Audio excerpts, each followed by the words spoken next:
அம்மனுக்கு கூழும் வேப்பிலை ஆடையும் உகந்ததாக சொல்ல காரணம் என்ன தெரியுமா? ஒருமுறை ஜமதக்னி என்னும் முனிவரை காத்யார்சுனனின் மகன்கள் கொன்றுவிடுகின்றனர். அதை அறிந்த ஜமதக்னி முனிவரின் மனைவி ரேணுகாதேவி தீ மூட்டி தானும் அதிலிரண்டி உயிர்விட துணிந்தாள். அப்போது வருணபகவான் மழையை அனுப்பி தீயை அணைத்தார். இருந்தபோதிலும் தீயில் இறங்கியதால் அவளுடைய உடம்பில் கொப்புளங்கள் ஏற்பட்டது. ஆடை இல்லாத கெற்றுடலை மறைக்க உடனே அருகிலிருந்த வேப்பிலையை பறித்து ஆடையாக உடுத்திக் கொண்டாள். பசி எடுத்ததால் அருகிலிருந்த கிராம மக்களிடம் சென்று உணவு கேட்டாள். அங்கிருந்த மக்கள் பச்சரிசி, வெல்லம் மற்றும் இளநீரை கொடுத்தனர். அவள் அதை வாங்கி கூழ் தயாரித்து சாப்பிட்டாள்.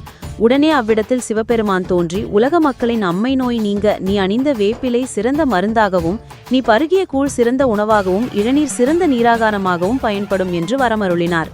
இதன் காரணமாகவே அம்மன் அவதரித்த ஆடி மாதத்தை சிறப்பிக்கும் விதமாக ஆடிக்கூழ், வேப்பிலையாடை, இளநீர் போன்றவை அம்மனுக்கு படைக்கப்படுகிறது.